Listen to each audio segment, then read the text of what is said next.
Ces derniers mois, nous avons vécu une pandémie hors du commun, déclenchée par un mystérieux virus provenant du monde animal.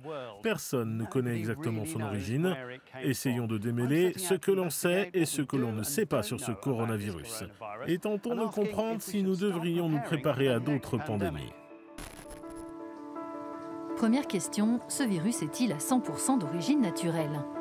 Pour trouver des éléments de réponse, nous nous sommes rendus à l'Institut suisse de virologie et d'immunologie. Ce laboratoire, situé près de Berne, a été l'un des premiers organismes en Europe à recevoir un échantillon vivant du nouveau coronavirus, dont le nom officiel est SARS-CoV-2. Et rapidement, ces chercheurs ont réussi à en faire un clone synthétique. Ça peut sembler un peu étrange, mais oui, dans ce joli coin de campagne, nous avons le clone du virus SARS-CoV-2. C'est vrai. La version clonée est potentiellement tout autant mortelle que le virus réel. Nous ne serons pas autorisés à aller plus loin.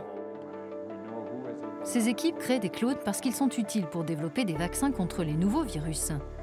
Et elles ont utilisé une technique innovante pour élaborer cette copie du SARS-CoV-2 en à peine quelques semaines. Le fait que vous ayez réalisé un clone du virus, signifie-t-il que le virus original a pu être créé dans un laboratoire comme celui-ci? Eh bien, on a spéculé à ce sujet. Il a été dit que ce virus proviendrait du laboratoire de Wuhan, un laboratoire qui est aussi impliqué dans la recherche sur le syndrome respiratoire aigu sévère. Mais je crois que ce ne sont que des spéculations et il n'existe aucune preuve solide que ce soit effectivement le cas. Alors, quelle est l'origine de ce virus qui cause la maladie Covid-19, selon le professeur Christian Griot? Le plus probable, c'est que ce virus était présent à l'origine chez des chauves-souris, puis qu'il a été présent dans un réservoir, c'est-à-dire chez un hôte intermédiaire. Et là, on ne sait pas de quel animal il a pu s'agir. Et ensuite, il est passé chez l'homme. La chauve-souris a déjà été à l'origine de virus transmis à l'homme, le premier SARS-CoV en 2002 et le MERS en 2012. Aujourd'hui, dans l'enquête sur la source du nouveau coronavirus, elle est considérée comme le suspect numéro 1. Particularité de ces mammifères volants observés ici en France, un système immunitaire robuste qui leur permet de résister à des virus qui pourraient facilement tuer d'autres animaux. La chose qui est vraiment très étonnante, c'est que pour la majorité d'entre eux, elles sont asymptomatiques. Elles ne vont pas développer des symptômes. Je pense à la rage, je pense au SARS-CoV-2, je pense à Ebola, à Nipah, à Hendra, au MERS aussi. Eh bien, en fait, ça circule, mais on a l'impression que ça ne fait aucun dégât dans les chauves-souris, il n'y a pas d'impact visible. Les scientifiques estiment qu'un virus similaire au SARS-CoV-2 est présent chez les populations de chauves-souris depuis des décennies. Donc l'apparition de ce coronavirus est probablement due à un contact étroit entre différentes espèces, sous une forme ou une autre.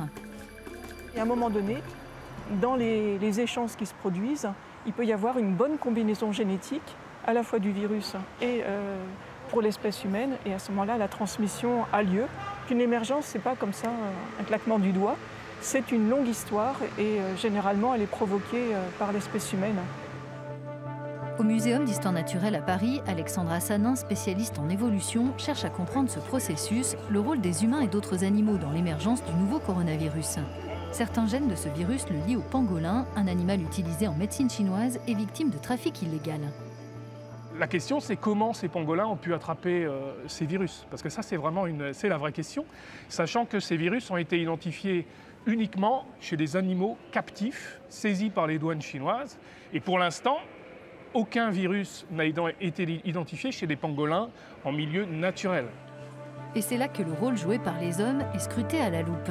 Il est possible que des pangolins acheminés clandestinement depuis un pays d'Asie du Sud-Est aient été infectés par des chauves-souris sur un marché en Chine. Mais c'est là où notre enquête se corse. Un virus récemment découvert chez des pangolins partage seulement 90% du génome de celui qui est responsable de la Covid-19 chez l'homme.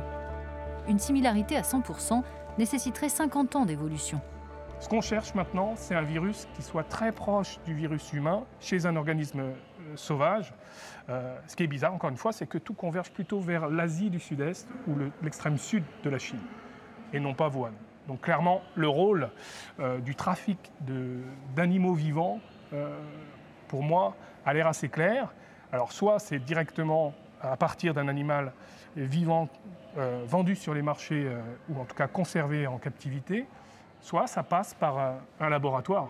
Mais dans tous les cas, ce qui est à l'origine, c'est vraiment le trafic d'animaux vivants pour moi.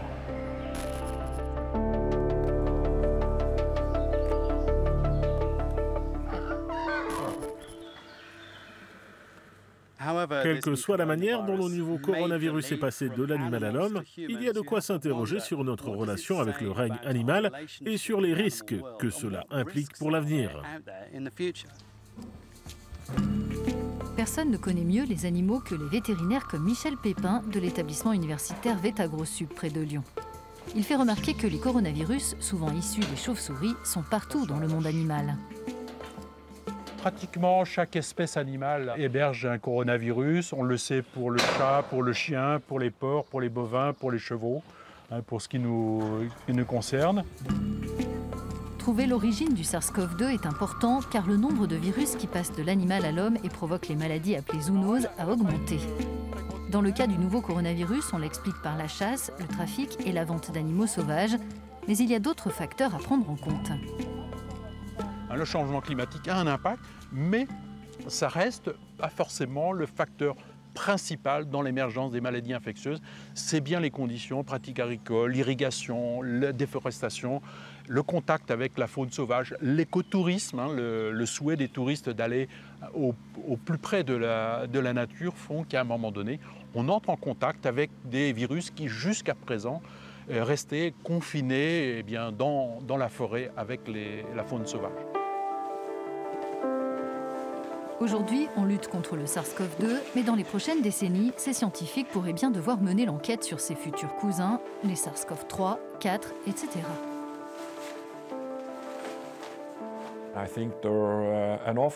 Je pense qu'il existe une quantité énorme d'autres virus qui, tout d'un coup, peuvent émerger, puis de nouveau passer chez l'homme. Des virus mortels ? 70% des maladies nouvelles ont fait ce saut de l'animal à l'homme. Et dans leur très large majorité, elles ont eu un impact considérable sur les humains.